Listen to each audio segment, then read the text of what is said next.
I had the opportunity to be a part of EOP Summer Bridge earlier this year.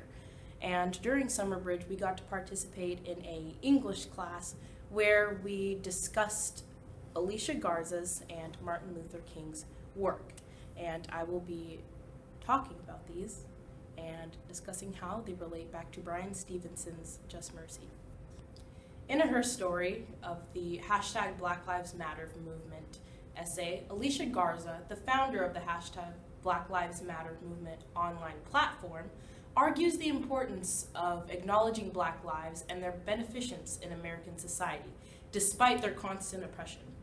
Although produced 50 years apart, many parallels between Garza's essay and Martin Luther King's The Other America speech can be drawn from their similarities when addressing the harsh judgment Black individuals face and their fight for social justice.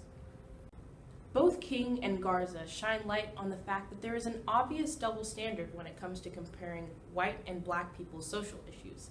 King states that the mass unemployment in the Black community is referred to as a social problem, while the mass unemployment in the white community is referred to as a depression. King points out that even though whites and Blacks are in the same situation, the term used by society to describe a Black person's issue has a negative connotation, implying that they put themselves in the predicament in the first place. On the other hand, the term depression suggests that white people are not at fault for their own misfortune. Garza summarizes this situation when she states that Black people are intentionally targeted for demise. Aside from the subject of mass unemployment, this double standard also appears in the media.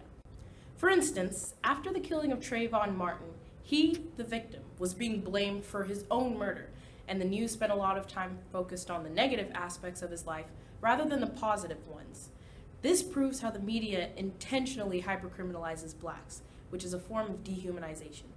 This problem raises the question of why people are accustomed to automatically blame people of color, especially Blacks, for their inferiority in society, their mass poverty in particular. This situation reminds me of Hoover's handling of the Great Depression. The aftermath of the stock market crash of 1929 resulted in mass unemployment in the United States, peaking 25% in 1933. Though millions were out of work and facing the realities of poverty, President Herbert Hoover promoted rugged individualism, the ideology that the government does not need to be involved to improve people's economic lives, and they should be able to help themselves without any government support. However, King makes a point that nobody, no ethnic group ever, has completely lifted itself by its own bootstraps, meaning that no one can escape poverty without some aid. People during the Great Depression received some relief when Roosevelt's New Deal took action, but Black people throughout the years have been given almost no reprieve and remain at fault for their own low status in American society, when in reality, the prejudice against Blacks is what's keeping them in this menial position.